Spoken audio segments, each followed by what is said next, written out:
Hi, y'all. Good morning. Good morning. They have me slotted here to speak with you for about, is it 45 minutes? It is. Okay. I'm not going to do that. Okay? Just let you know ahead of time. What I am going to do is I'm going to talk a little bit about myself. I'm going to talk a little bit about what has inspired me. And then I'm going to see what has inspired you. I want to know a little bit more about what you're doing and what has set you off on the course that you are pursuing now. And the people and the things and the experiences that have put you on that particular course. But first, I want to do a lightning round of quick introductions so people just know who's sitting in the room. And we can do that rather quickly, and then I'll get into my discussion. Yoram, you want to talk? No. Good. You talk or I'll talk about you. This is a fabulous man. He is shy. He has accomplished many things, not only in the entrepreneurial world and business world, but also in family. So go ahead and just you got 1 minute. Go. Okay. My name is Yoram Solomon. I'm an author. I published 14 books in the general area of mainly trust and organizational development and entrepreneurship.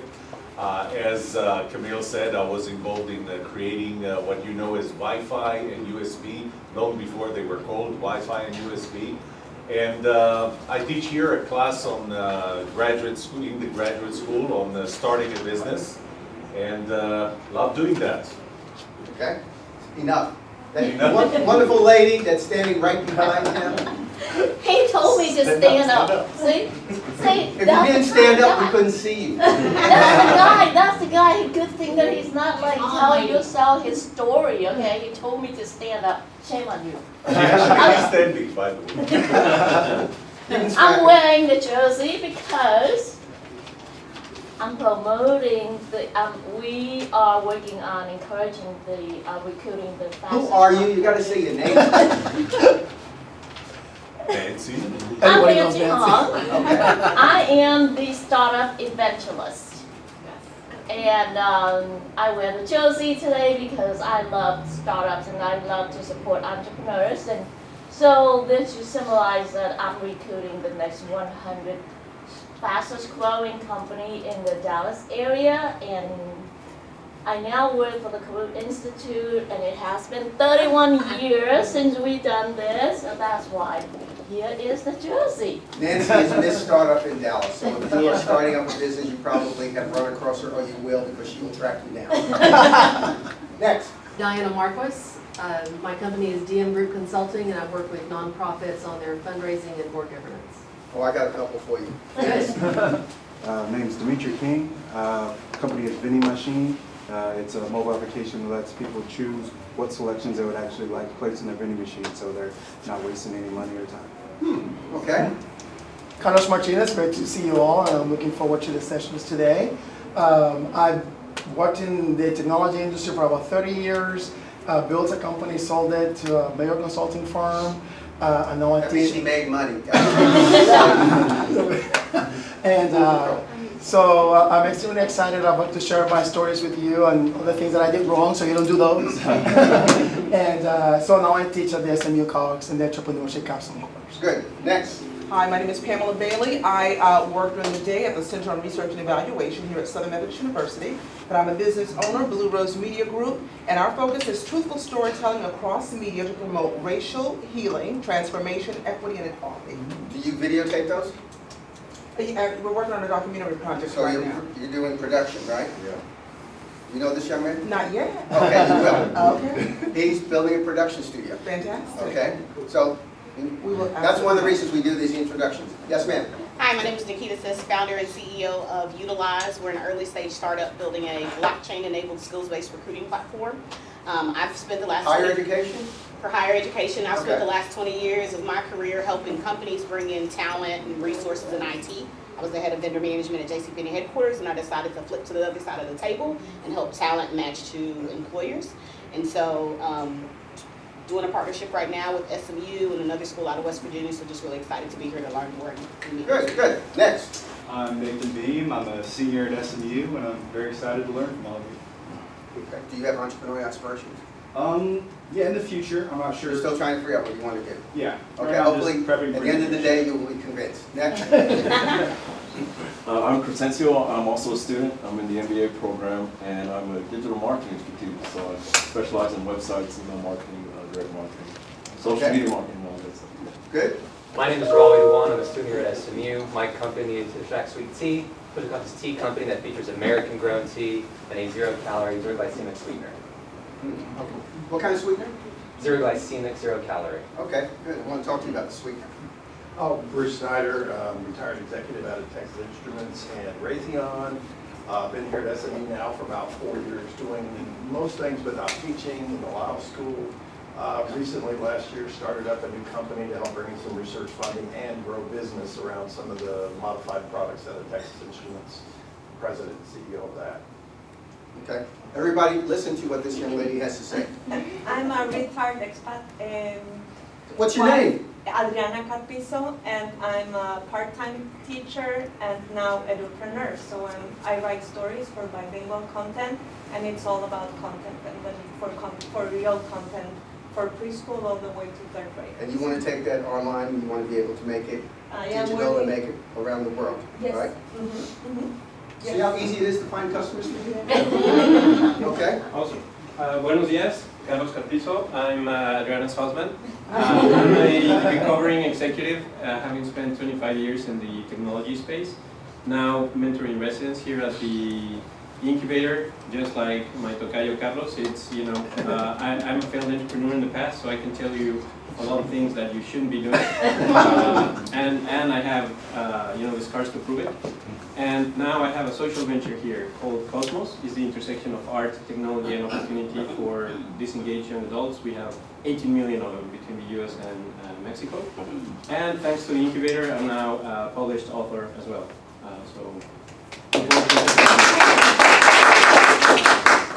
So I'm Kathy Erickson with the Short Game Place, an indoor 18-hole golf course. I'm a startup here at the Incubator, and Is my handicap any good there?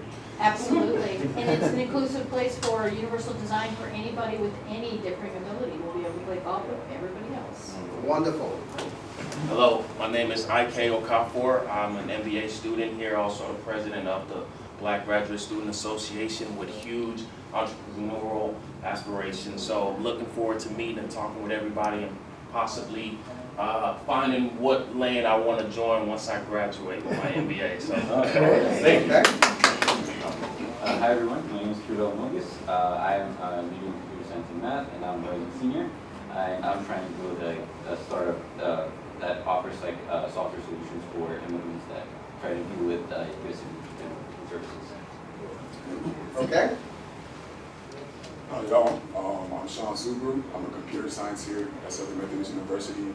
I own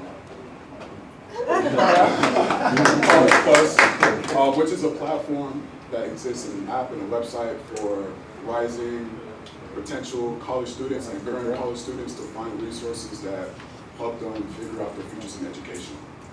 Very good. Hi, my name is Janika Oliver. I'm the founder and Chief Marketing Officer for Blueprint Marketing Group. I'm also an SMU, Cox Business School alum. My company serves to help packaged goods organizations get their products into retail and maintain distribution before they're discontinued, which is an expensive proposition. I spent over 20 years working in some of the Fortune 100 and 500 CPG organizations and have been consulting for the last 5 years. Thank you. My name is Javon Shaw. I am a teacher in Fort Worth ISD. I would love to revolutionize the education. I'd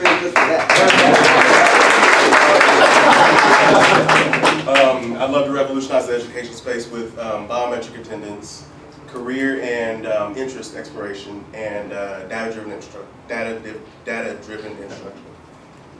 Thank you. My name is John Linswich. I'm an engineering student here at SMU, and I'm just now exploring entrepreneurship and looking to start my own company here soon. Okay. And I'm George Linswich, and recently retired from PepsiCo.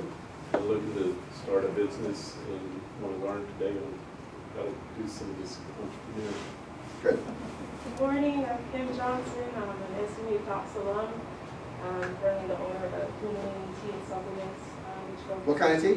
Kundalini tea and supplements. It focuses on high mental health. So in the beginning stages of that. Okay. And I am Iris Johnson. I'm the mother of Kimberly Johnson. I am retired from IT, but I'm now reinventing myself as a real estate entrepreneur. And so I'm here to grow that company. I'm a recovering developer, so I'm talking. Hi, my name is Bo Wynn. I'm a graduate student here at SMU. Backstory, I grew up here in Dallas, Texas as a underprivileged student. And I came back just to do a startup on, just like this man right here. Sorry, what's your name? Javon. Like, I want to, close the educational gaps. I programmed some stuff to help students close the educational gap between low-level students and high-level students. And I want to make sure we can do stuff to engage them, such as VR and stuff like that. So I want to build programs, start up companies to really help that, but more on the nonprofit side, less on the profit. Okay. Hey, Gary. Good, everybody. My name is Earl Day. I own Black Opulence Filmworks. It's a production company that expertise is in mobile filmmaking. Essentially, what we want to do is take underrepresented voices and bring it to the forefront through the film format of mobile content, and then explore the world with that. So. I think you've been introduced already. Good. All right. Anybody else that we need to introduce? Yeah. Have you introduced yourself to everybody? Oh, I'm William Bourne. I'm with a startup here called Extended Labs. I'm also doing a video project for the Incubator. Excellent. Thank you. Why did I do that? Did you hear all the commonality just in this room? You're, I don't know, 20, 30 people that happen to come together on a Saturday morning and you didn't know each other, and you walked into a room and all of a sudden you had people that could either help you, had common interests, or if no other reason, they were on a path that's very similar to yours. They're trying to build a business. So at the end of the day, even if you get nothing from anything else that we do, meet somebody, talk with them, understand where they are in their journey, and figure out what you can contribute to them and what you can take back. One of the things that I have found as an entrepreneur has been that you get back as much as you give. So please take the time to engage with the people today, find out what they're doing, find out what you can do to help them and how they can help you back. Okay? Major message to start off today. So I'm Greg Campbell, and that's me. Okay, that's all of me. So we'll talk a little bit about me first of all. I'm first generation Jamaican American. My parents were born in Jamaica. I.e. got the flag. And I grew up in New York City, born in the Bronx, raised in Brooklyn, lived in Queens, and 7 or 8 years in Midtown Manhattan before I moved to Texas. I grew up primarily in the Linden Projects in Brooklyn. And I grew up in an environment where almost everybody was someone who came from a different country. So when I went through the halls in the projects on Linden and Ashford, almost everybody in my building had a different country. So I had different food, different cultures, different languages all the time around me. And I just thought that was the way the world was. We didn't have a whole lot, didn't know that we were poor because everybody else around us was exactly the same kind of situation. But what I did realize was that most of the people that were around me were people who were making their own way. They weren't working at big corporations. They weren't working at, the major places on Wall Street or law offices or big doctor's offices or anything else like that. Well, I came to understand that they were all entrepreneurs. Every one of them. One of my favorite is a gentleman by the name of Bert. He was from Trinidad. Bert ran the garage where you got your cars fixed. So on Saturday, we were 3 boys. I'm the eldest of 3 boys.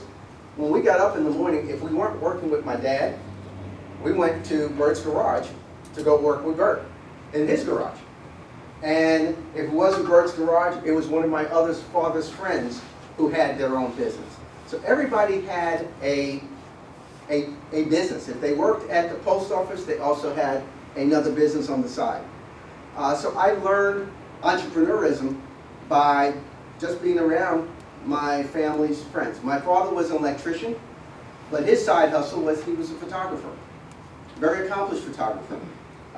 did portraits, he did all the weddings, all of the baptisms, all the bar mitzvahs. I mean, if it was something that was happening in the community, he was the one who was going to take the shot. He was the designated photographer.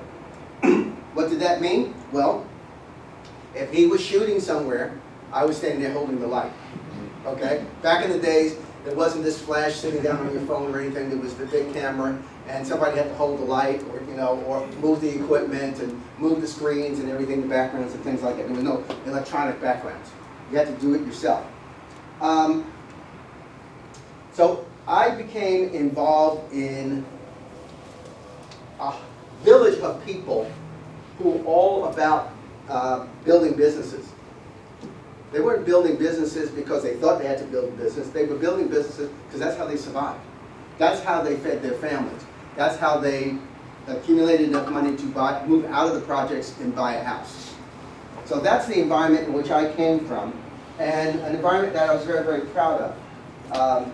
That's me here. I don't know how old, but that's where I started, in the Bronx, moving into Brooklyn. And then I had the opportunity to get involved in some very, very fine education. I'll skip through a lot of that stuff. But the important thing was that I discovered my entrepreneurial roots. So going from what I learned in the neighborhood, then getting into college, I'm trying to figure out how I'm going to pay for school. How many of you have faced that issue? How am I going to pay for school? Well, I found a couple of hustles. I became a DJ, WVBR, AM and FM radio, world's very best radio. I did a Quiet Storm show from 10 to 1 o'clock. Paid enough for me to pay for about a quarter of my semester expenses. So that was a hustle. That was, again, learning how to take what you had. There was an opportunity there. And I created a show. There was no Quiet Storm show before I showed up. I just showed up and said, how would you like to do this? And would you let me do it? And by the way, would you pay me to do it? Well, if I could get commercial support, I had to go out and sell my own advertising for the show.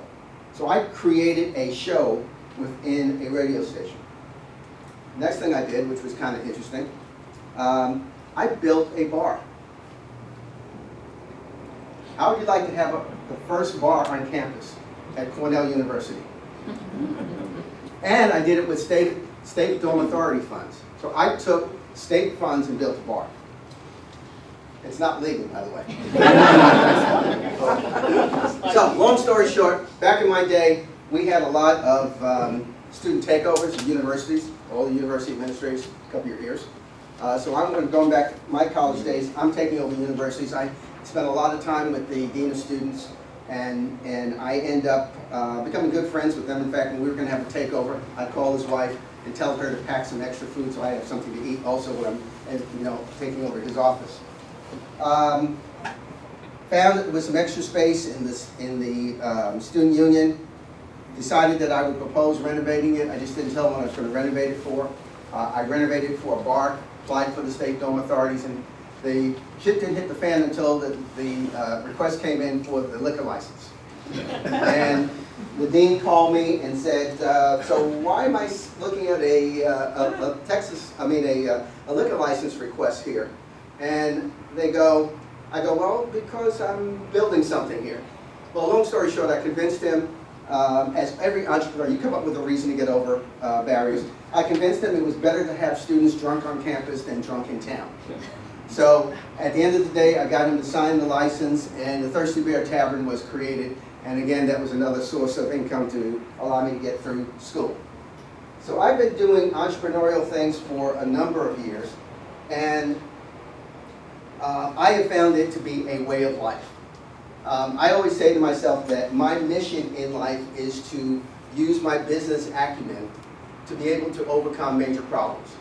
Whether those are societal problems, people problems, business problems, I use entrepreneurism to overcome those problems. So I work under a banner that says, through my company called Rainmaker, that is build and invest in businesses that are disruptive, scalable, and noble in purpose.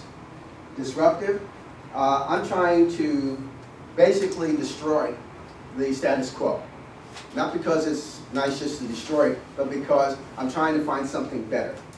Faster, quicker, helps more people. Scalable, try to do nothing that is related to just an immediate local area. That's why when I was having a conversation with you, I'm saying, so how are we going to build this? You know, you told me we're starting with Spanish. All right, that's great. But the model that you're building can apply to any culture. And therefore, that's how I think. So my thought process is around scaling. I start with something that's here, just like we started to talk about in your conversation. How do you do Spanish enrichment? And I'm saying, how do we build a platform that can enrich any culture, any place in the world? And then noble in purpose. For me, that is probably one of the most critical things that I do. I look for things that are noble. And what I mean by noble, they help people. They don't hurt people. So if I find an opportunity that can make me $1 gazillion, but it's going to somehow injure communities, injure individuals, somehow take advantage of one group of people versus the other, I don't do it. And that's been true whether I was involved in real estate or whether I was involved in, working with, as I am right now, in biopharmaceuticals, a deal that I'm working on now, whether that's going to help people with the drugs that are produced or not. So it's very critical to me that the deals that I get involved in have a noble purpose to them. And that's just me. That's how it works. I like to consider myself an entrepreneur. I'll always wear that badge very proudly. I've now moved on to become an investor. How many of you are familiar with the cash flow quadrant? Okay? Explain the cash flow quadrant. The cash flow quadrant. Oh, you got to stand up. Come on. Mask down. Come on. Get out of here. In the cash flow quadrant, you have, except that you have an employee, you have the person who is self-employed, you have the business owner, and then you have an investor. And all kind of works in terms of determining what would be the best place for you to be. Okay. Investor. How many of you have seen that quadrant? So you know what it means? How many have not? Oh, okay. All right. Kawasaki, guy who wrote Rich Dad Poor Dad. Familiar with him? Yep. Okay. He wrote a second book called Cash Flow Quadrant, in which he defined this quadrant: employee, self-employed, business owner, investor. So, 95% of the people are on this half of the quadrant, 5% of the wealth. On this side of the quadrant, 5% of the people, 95% of the wealth. What side of the quadrant do you want to be on? Okay? Pretty straightforward. So I spend a good deal of my time, and I'll talk some more about the cash flow quadrant in a little while. But I try being on the side where I'm either creating businesses and operating businesses, or I'm investing in businesses. So that is a very clear decision that I've made for my life, that I want to spend most of my time on this side of the quadrant. Here's you spend a lot of time, you make the least amount of money, you pay the most amount of taxes. A little bit better off here, but you're limited by how many hours you can work in a day. Okay, how many of you already have employees? Okay? So those are the people who have figured out, as a business owner, they've started to building systems where their employees can follow those systems and start growing the business. All the rest of you are still over here, where you're doing sweating and you're trying to figure out how many hours I can put in to successfully drive my business. Now, there's some natural flow that go from employee, self-employed, business owner, investor, but try to get to this side of the quadrant as soon as possible. So, let me talk a little bit about some of the businesses I have been involved in. I started out working for Pepsi back in 1977 as the head of the Pepsi Challenge. How many of you know the Pepsi Challenge? Okay? The person that's in the business school case is me.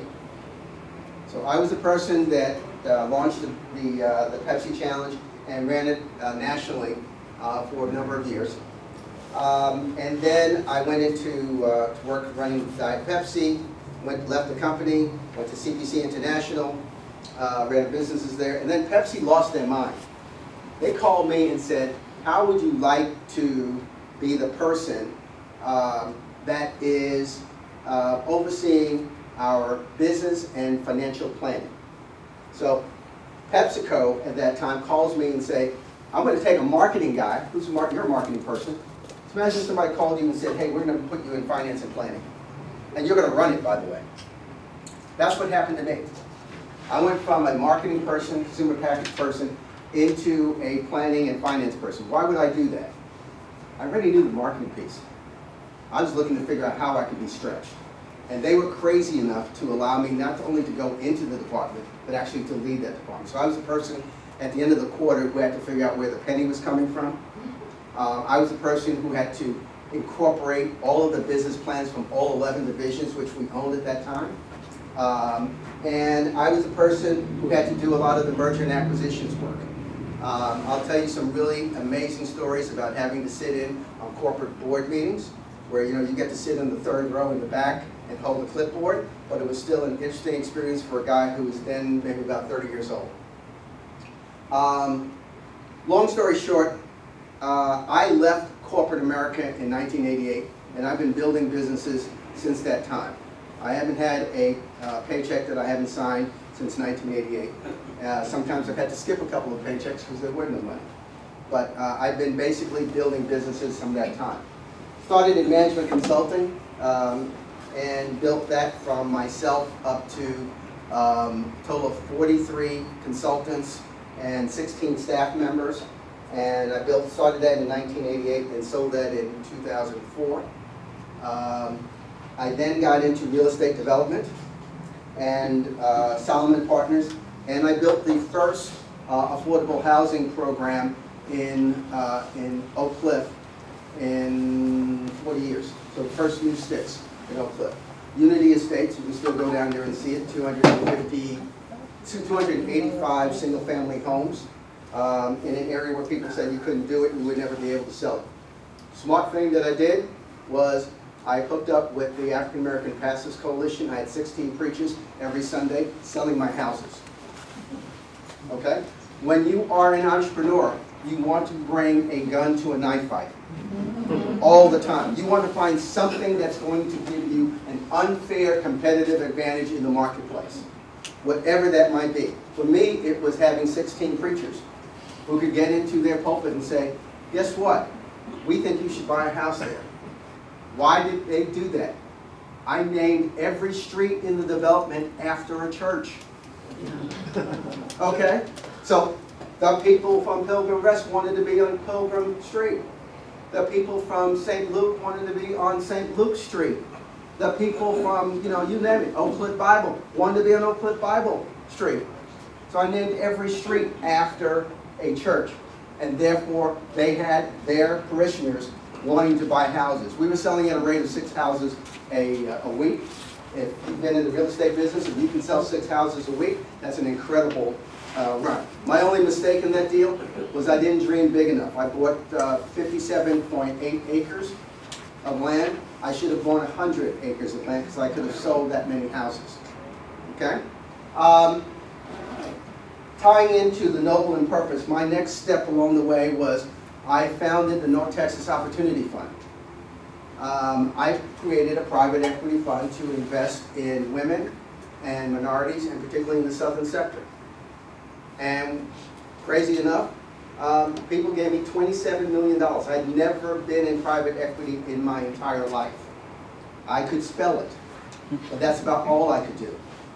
This shows you the importance of putting together a plan and networking that plan. What I did was specifically create a plan that was based on success that I found around the country. I spent 9 months flying around the United States looking at private equity funds that were tied to communities. And out of that, I found a lot of best practices. I put those best practices together here, and then I went and started to see people. I started to network every place I could go. By the way, one thing I forgot to say. a lot of my entrepreneurial journey started at SMU. You know that? No, but you know, things come full circle. It happens. It's magical. So, how many of you know Jerry White? Okay. Oh, I know this. I talked to Jerry the other day. You tell him I said hello? Of course I did. Okay. I tried to get up here to surprise him, Okay. but That would've been he great. said another day. So, 1988, when I was trying to figure out what I was going to do in my life and go forward, and I took How to Start a Business class at SMU. Yep. Jerry White's an institution. I don't know when he stopped doing that. Well, it was just a few years ago, and Jerry was the one who pushed me into this job that I knew nothing about. And so that's, you know, he makes those kind of people think that way. Just do what you don't know. But you should have people who are part of starting the business actually raise their hand here, because there are many here that have Who's part of that? who are part of the starting the business. So we have Good. people that have been part of that.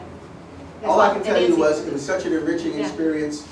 It led me to go out and start a business. Yeah.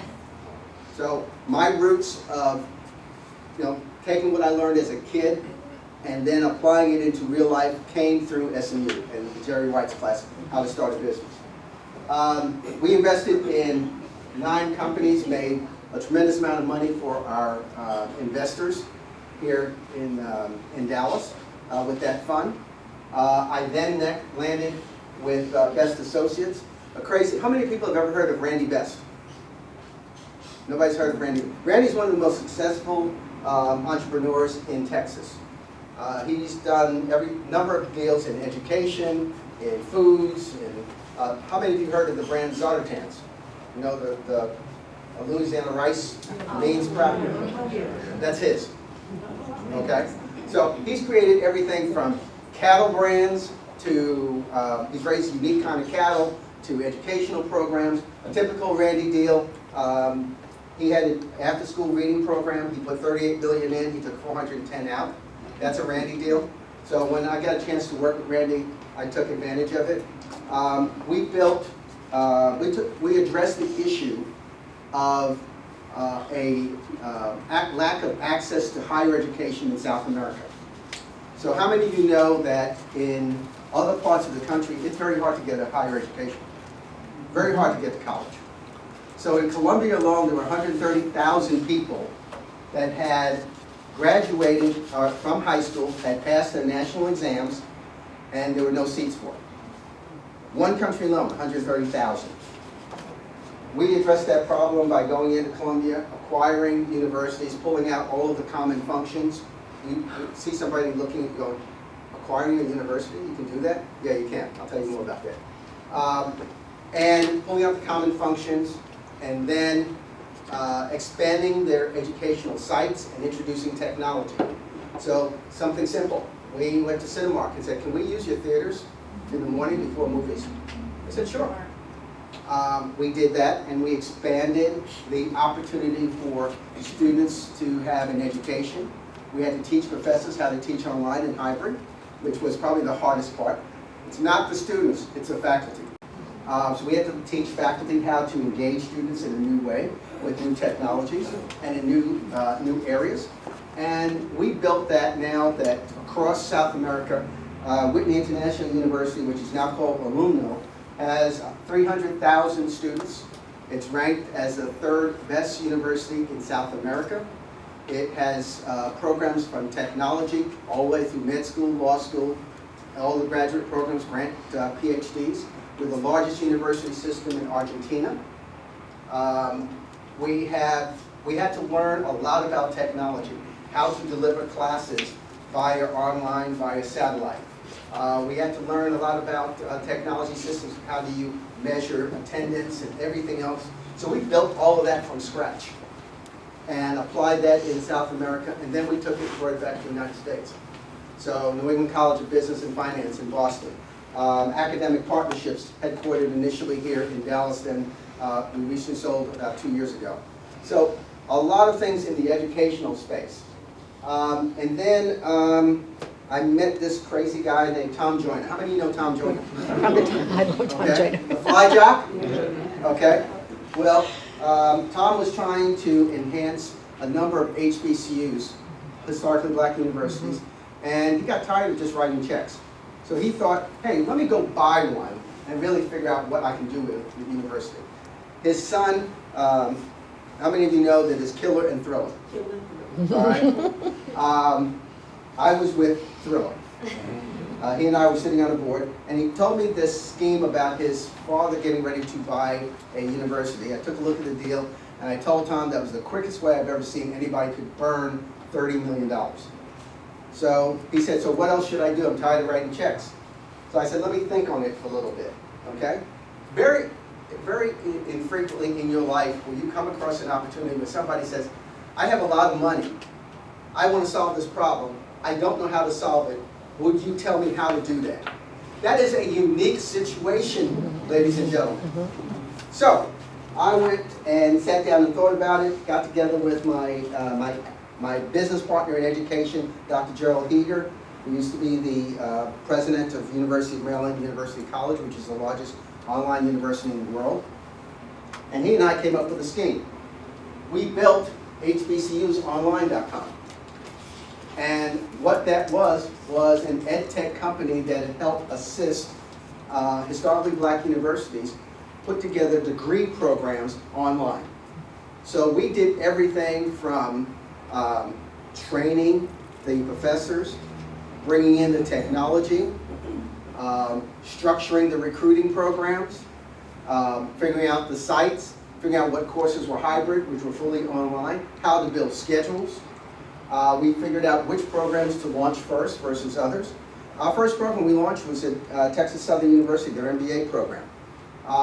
That program in the first year made more money than any of the graduate programs in the entire university combined in our first year. And Dr. John Rutley, who was the president at that time, to this day thanks me for what we were able to do. But that's an example where you have a unique opportunity that is presented to you. You have to run at it. You have to be very, very cognizant of the opportunities. You see, like today when I was listening and I'm hearing, well, she's doing something that could help you. Did you hear the opportunity? Yeah, not fully, but yeah. Not fully. Wake up. Okay. Entrepreneurs hear opportunities every day along the way. They're listening for those opportunities. Tom was saying to me, I could stroke a check for 30 million. Check mark. Somebody's got some money, okay? I want to help this group of schools. Check mark. That's a defined target market. We're going to talk about SOM, SAM, and TAM a little bit earlier, okay? Check mark. I got a market, okay? I have somebody who has an affinity to that market and knows all of the players in that market. Tom, because he's been stroking checks, knew every HBCU president. So I had somebody who has an affinity. I don't have to break into that market. Here's somebody who has also said, I am tired of doing it this way. I'm ready to disrupt. You get the feeling for that? So we're now talking about how do we disrupt that situation. Now, I'm now listening to all the, and I don't know how to go forward at this point. I got money, I got opportunity, I got market, I have affinity. Give me 5 minutes, I'll be right back. Okay? That's how we as entrepreneurs have to think. And that's how we have to shape ideas. If you have an idea in your mind, is it a flexible idea? I didn't wake up that morning and say, hey, I'm going to go build a ed tech company that services HBCUs. I heard an opportunity. I was actually thinking about how else was I going to use all this knowledge I had about ed tech in other environments. And then I heard this opportunity. So you're in the film business. You hear an opportunity. Can you pivot? How many know what it is to pivot? Okay? You hear an opportunity. This young lady's heard me say, hey, build a model, not a solution. So hopefully she's going to take that and say, all right, maybe I should be thinking a little bit broader. So hopefully during the course of today, you're going to hear some things that is going to help you change your mind about the businesses that you're entering into so that it will be different. It will be larger. It will have scale. It will disrupt more. It will penetrate other kinds of markets. What else did I do? Okay, Rainmaker. So for the last several years, you can tell this is really well put together and well organized and everything, right? Rainmaker is my holding company. I formed it in 1994. And in 1994, I started to engage not only in working with companies as a consultant, I'm still doing that, but because I was doing that, I was coming across all of these great investment opportunities. I was coming across all these opportunities to have equity. How many of you remember that there was a time before you could actually make travel reservations on your computer? Okay, us old folks. Okay? Well, through my consulting business, I ran across a company called ITN, Internet Travel Network. Many of you may or may not know ITN, but ITN, one of the first customers actually was, like two of the first customers in Texas were PepsiCo and TI. Well, I got engaged with ITN, and they didn't have any money. They were a startup. They were a tech startup. In the days where tech startups were still, you know, suspicious, not like they are now. And they were trying to do something strange, put travel reservations on the internet. And I was there trying to help them figure out, how does this actually work? What's the market? You know, how do we do this? How do you price it? All those kinds of things. And they said to me, well, Greg, we don't have any money to pay you, but would you continue to work for us? Okay? At some point, as an entrepreneur, you take calculated risk. I looked at these young people and I believed in them. And I went ahead to support them. And in that process, we got ITN stood up. ITN got stood up. It became very, very successful. It went public. Hey! Hey! Payday. But, again, you have to be very smart about paydays. So we had an exit. Company goes public, and I'm in a restricted period. How many of you know restricted periods? Okay, we're going to spend some time on that when we talk about finance today. We're in a restricted period. We're out there we finished our restricted period. I'm still holding on to my shares. Telephone rings at ITN headquarters. Sabre calls. Sabre calls and says, we like what you're doing. We think we want to buy you. Hey, hey! Guess what? In the period of 9 months, I had a double exit on the same deal. If I look at the money that I would have collected as a consultant and put in my pocket, I probably increased that by maybe about 100 times. Through having patience and believing in the folks. You take calculated risk as an employee, as an entrepreneur. You believe in the people that you're working with. A lot of times you won't get the financial remuneration that you want up front. You make some sacrifices.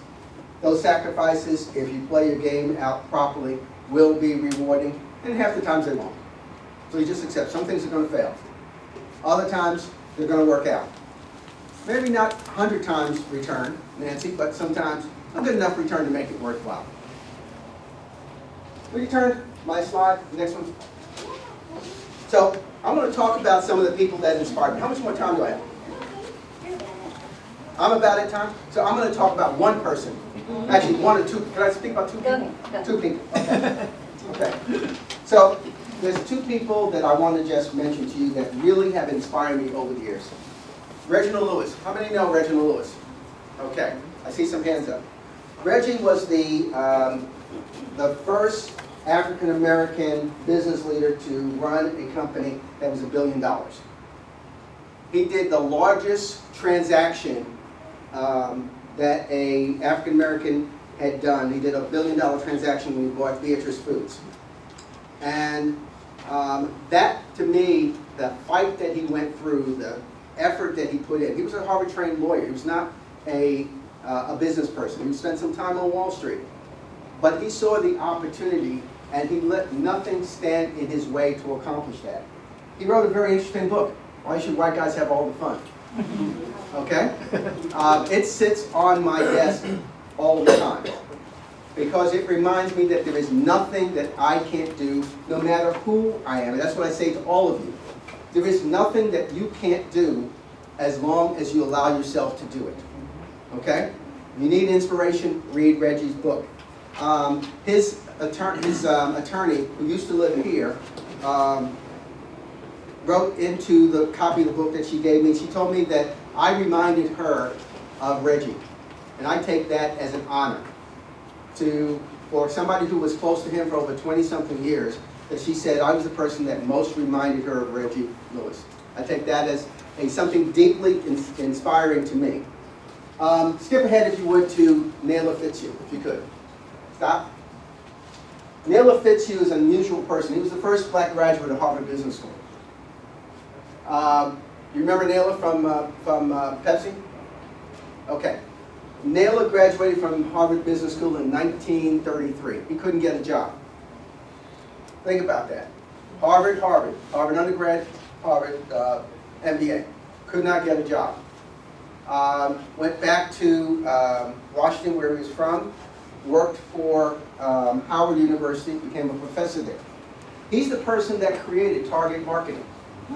All you guys who are in the marketing space, he created target marketing. But I want to tell you one other thing about Naylor, and this is the reason why I do what I do. When I got to Pepsi, he had retired as Vice President of Special Markets, which means he used to be the person that did the marketing programs targeted at people of color across the United States. But he did something more important than what he did as a Vice President there.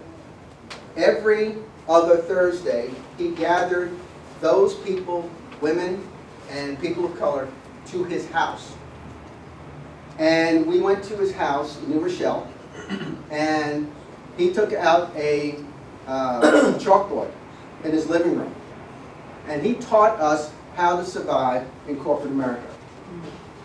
Okay? And on top of that, his wife cooked dinner. So we had a home-cooked meal, and we got training in how to survive in corporate America. When we asked Naylor what we could do for him, he always told us nothing. And he said to us, just do for everybody else that you encounter the same things I've done for you.